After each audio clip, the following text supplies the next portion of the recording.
የተወዳችሁ ቤተሰቦቻችን እንዴት አላችሁ? እንዴት ቆያችሁ? ያሮስ 2 ተጀምሯል። በዛሬ በያሮስ 2 የምንመለከታቸው ርዕሰ ጉዳዮች አሉ። ከዛ ውስጥ የመጀመሪያው እንግዲህ ከብፁዕ አባታችን ከአቡነ አብርሃም ጋር የተገናኘ ነው። ብፁዕ አባታችን ብፁዕ አቡነ አብርሃም አሁን የባህር ዳርናም እንዲህ የሰሜንና የምዕራብ ጎጃም ሀገረ ስብከት ሊቀ ጳጳስ ናቸው። ለ3 ዓመታት ከ2014 ጀምሮ ማለት ነው ከወርሃ ግንቦት ጀምሮ እስከ 2017 ወርሃ ግንቦት የመንበረ ፓትርያርክ ጠቅላይ ቤተ ክህነት ዋና ስራ አስኪያጅ ሆነው በሊቀ ጵጵስና መርተዋል። በስራ አስኪያጅነትም መርተዋል። አሁን ደግሞ በሀገረ ስብከታቸው በጵጵስና እያስተዳደሩ ይገኛሉ። እንግዲህ እንደምናስታውሰው ብፁዕ አባታችን ብፁዕ አቡነ አብርሃምና ብፁዕ አቡነ ጴጥሮስ በነበሩባቸው የ3 ዓመታት ቆይታ ቤተ ክርስቲያን ብዙ የተባሉ መከራዎችን አሳልፋለች። እንደው እነሱ ባይኖሩ ኖሮ ብለው በርካታ ኦርቶዶክሳውያን መልስ ምስክርነት እስኪሰጡ ድረስ ብዙ ፈተና አይተናል። ታዲያ አሁን የማሳያችሁ ምንም እንኳን አባቶቻችን ሁለቱ ማለት ነው ብፁዕ አቡነ ጴጥሮስና ብፁዕ አባታችን ብፁዕ አቡነ አብርሃም ካሉበት ከፍተኛ የስልጣን ቦታ ማለትም ብፁዕ አቡነ አብርሃም ከመንበረ ፓትርያርክ ጠቅላይ ስራ አስኪያጅነት፣ ብፁዕ አቡነ ጴጥሮስ ከቅዱስ ሲኖዶስ ጸሐፊነት የወጡ የተገለሉ ቢሆኑም ግን በነበሩባቸው ጊዜ ጠንከር የተባሉ ሀሳቦችን አስተላልፈዋል። ዛሬ ሰብሰብ አድርጌ እሱን አመጣና እናንተ ግን በኮመንት ብፁዓን አባቶች ሆይ ላደረጋችሁልን ነገር ሁሉ እናመሰግናለን ያላችሁ ጻፉልን።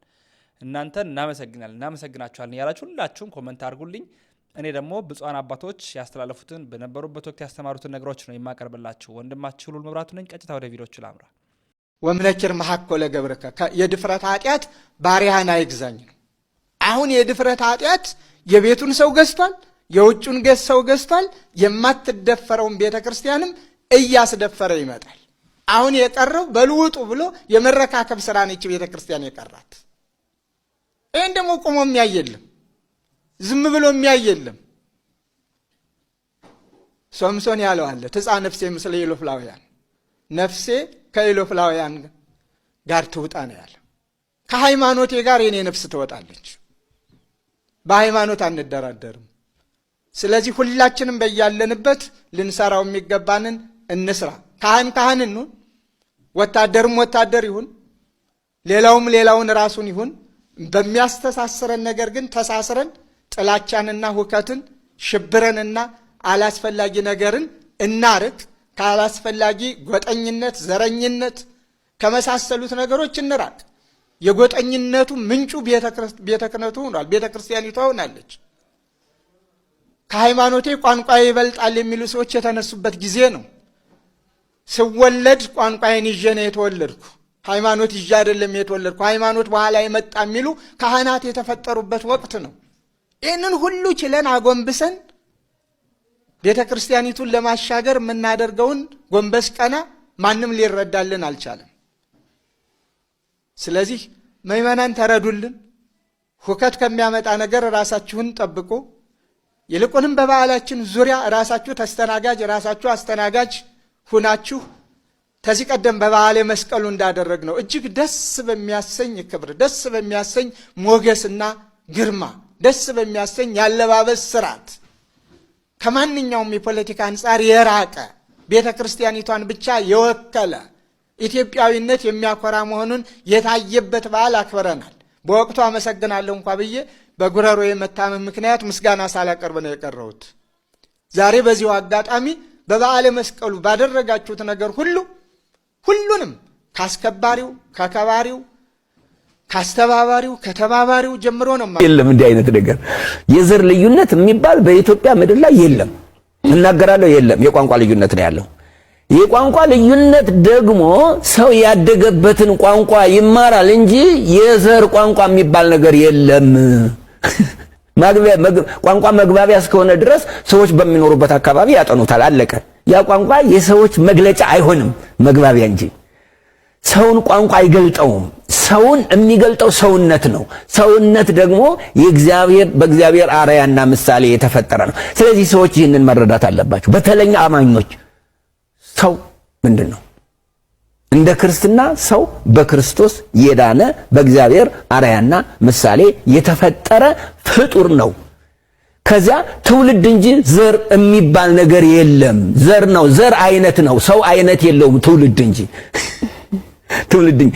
ስለዚህ ይሄ አንደኛው እምነቱን በትክክል በውስጣችን ይዘን ሰው መሆናችንን እና ደግሞ በምድራችን ችግር መኖሩን መረዳት ነው። አንደኛ እንደው ትንሽ እንዳላበዛ እንጂ ይቅርታ። እሺ ምን እላለሁ መሰለሽ እንደ ኢትዮጵያ እድል ተሰጥቶት እድሉን ያመከናገር በዓለም ላይ የለም። እድሉን ያከሰረ በእድሉ ያልተጠቀመ ህዝብ በዓለም ላይ የለም። እኔ ገነት ኢትዮጵያ ናት እላለሁ። ነገር ግን ኢትዮጵያ ገነት ላይ የነበረው ማን ነው? አዳም ነው አይደል እንዴ? አዳም ገነት ላይ ቢቀመጥ ገነት ላይ ሰርቆ ገነትን ሲኦል አድርጎ ወደ ሲኦል ወረደ።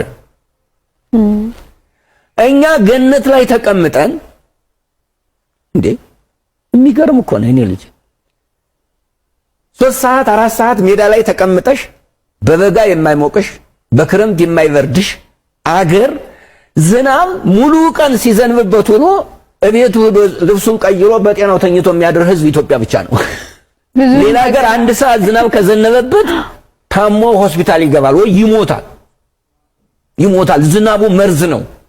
ኢትዮጵያ ዝናቡ እንኳን ጸበል ነው። ዝናቡ እንኳን በረከት ነው። በዚህ ያልተጠቀመ ማህበረሰብ ትንቢት ብትናገርለት ለትንቢቱ ተገዥ ካልሆነ በቀር አይድንም። እና ምን እላለሁ እኔ አንተ እግዚአብሔር ምን አርገንህ ነው ብለን ኢትዮጵያ እግዚአብሔርን ብንጠይቀው እግዚአብሔር እኛ ከመጠየቃችን በፊት ጥያቄውን ይዞ በየቤታችን ይመጣል እላለሁ። ምን ብሎ እናንተ ኢትዮጵያውያን ምን ብታረጉ ነው እንደዚህ ሄደያችሁት ብሎ ይጠይቃል። ለመድሄት ምን ያህል ጥራችሁ ብትሰሩ ነው? ምን ያህል ከፍተኛ ብትሆኑ ነው እንደዚህ ሄደያችሁት? ኢትዮጵያ እኮ መድሄት አይቻልም። ኢትዮጵያ ውስጥ ሆኖ እኮ መድሄት አይቻልም። ሰው ራሱን ድህነትን ፈልጎ ካልሄደ በቀር በጣም እግዚአብሔር ሁል ጊዜ ተስፋ ይሰጣል ለኢትዮጵያ። እውነት ነው። ግን ያንን ተስፋኛ አልተጠቀምንም። ከተጠቀምንበት ዛሬ ነው የኛ ጽድቃችን እኮ። የመዳን ቀን መቼ ነው? አሁን ነው። አሁን እኛ ይሄ ዓመት ተዘርግቶ ተሰጥቶናል። አሁንም ንስሐ ያልገባናለን። አሁንም ለአዲሱ ዓመት ያልተዘጋጀናለን። አሁንም እግዚአብሔር ለሰጠን ተስፋ ራሳችንና አእምሮአችን ያልተዘጋጀናለን። ያ ካልሆነ እንዴት ይሆናል? እግዚአብሔር ግን ሁል ጊዜ እኔ እንደው ምን እላለሁ እንደው አድሎ ተናግሬ ይሁን እላለሁ አይደለም። ኢትዮጵያ እንደ ኢትዮጵያ ደግሞ በእግዚአብሔር መለኮታዊ አሰራር የተጠበቀ ሀገር የለም። እንዴት መጽሐፍ ጽፌ ነበር የዛሬ 14 ዓመት 15 ዓመት ድብቁ መለኮታዊ ጥበቃ በኢትዮጵያ የሚል አዎ ድብቁ መለኮታዊ ጥበቃ በኢትዮጵያ ሁሉ በዚህ ዓመት እንኳን በዚህ ባለፈው ዓመት እንኳን ምን ነበር የተዘጋጀልኛ? በጣም መፈራረስ ነበር አይደል እንዴ?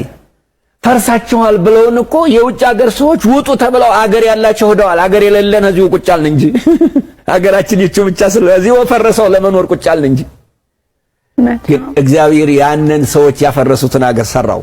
ይሄው እስካሁን አለን። ይሄው መስቀልን ልናከብር ነገ የዛሬ ዓመት እንትን የተባልነው ነገ መስቀልን ልናከብር እየተዘጋጀን ነው። ክብር ለአምላካችን ይሁንልን በእውነት እና ጥያቄሽን መልሻለሁ ያሳሳ አድርጋለሁ። በጣም እውነት እግዚአብሔር ከሁላችን ጋር ይሁን። እንግዲህ በጣም ነው ማመሰግነው አባታችን። ወደ ኒውዮርክ የሄዱት ብፁዕ አቡነ ጴጥሮስ ዶክተር ሐዋርያዊ አገልግሎታቸውን ፈጽመው ቅዱስ ሲኖዶስ የሰጣቸውን ኃላፊነት በአግባቡ ለመወጣት ወደ ኢትዮጵያ ሲመለሱ የቤተ ክርስቲያንን ክብር በማይመጥን ሁኔታ ወደ ሀገር እንዳይገቡ የተከለከለበት ምክንያት ምንድነው? አልገባንም። ቤተ ክርስቲያኒቱ ችግሩ አልተነገራትምና። ሀ ቤተ ክርስቲያናችን የሕግ ሰውነት ያላት በሀገሪቱና በራሷ ቀኖናውያት ሕግጋት የራሷን ጉዳይ በራሷ የምትወስን ተቋም እንደመሆኗ የአሰራር ጉድለትም ካለ ቤተ ክርስቲያኗ እንድታውቀውና ችግሩን እንድትፈታ እድል መስጠት አይሻልም ነበር ወይ?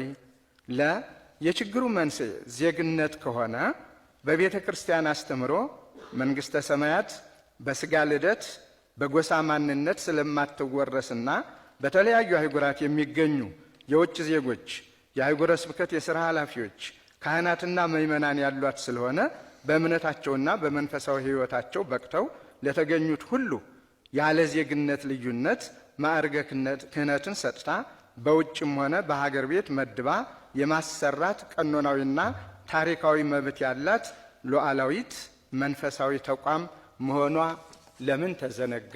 አመሯ ከቅዱስ ፓትርያርኩ የ2015 ዓመተ ምህረት ጉዞ መነሻ ጀምሮ የብፁዕ አቡነ ጴጥሮስና የብፁዕ አቡነ ሕዝቅኤል ጉዞ ጋር በተገናኘ የተፈጸሙ የመብት ጥሰቶች ማለትም ከሕግ አግባብ ውጭ የአባቶችንና የቤተ ክርስቲያንን ክብር በተዳፈረ መልኩ የተፈጸመውን ድርጊት ክቡርነቶ ሰምተውታል? ያውቁታል? ካወቁትስ እንዴት ያዩታል?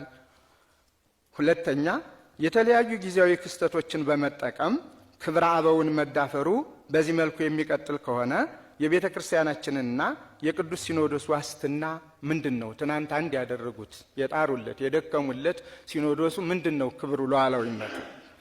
ሀ በታችኛው መዋቅር ያሉ የመንግስት ያስተዳደር አካላት ሁሉንም ጣናቸውን ለጥቅማቸው ብቻ ያንን ክህነቱን ለጥቅም ብቻ ያውሉት ነበረ። ጨለማ ዘመን እንደዚህ ነው የሚሆነው። መንፈሳዊነት ይጠፋና የእግዚአብሔር ቤት የአምልኮ ቦታ የጥቅም ቦታ ብቻ ይሆናል። አገልጋዮች ደሞዝተኞች ብቻ ይሆናሉ። አገልጋዮች፣ ዘማሪያን፣ ሁሉም የሚያገለግሉ ሰዎች ከሚያገለግሉት ነገር ጥቅም ለማግኘት እንጂ ለክብር ወይም ደግሞ የአገልጋይነት ሳይሆን የተቀጣሪነት መንፈስ በማህበረሰቡ ይኖራል። የትም ቦታ ሄዱ ስንት ነው ደሞዝ ነው የሚጠይቀው? እንዴት ነው አገልግሎት ብሎ አይጠይቅም። አገልግሎት እንዴት ነው? ስንት ይከፈላል?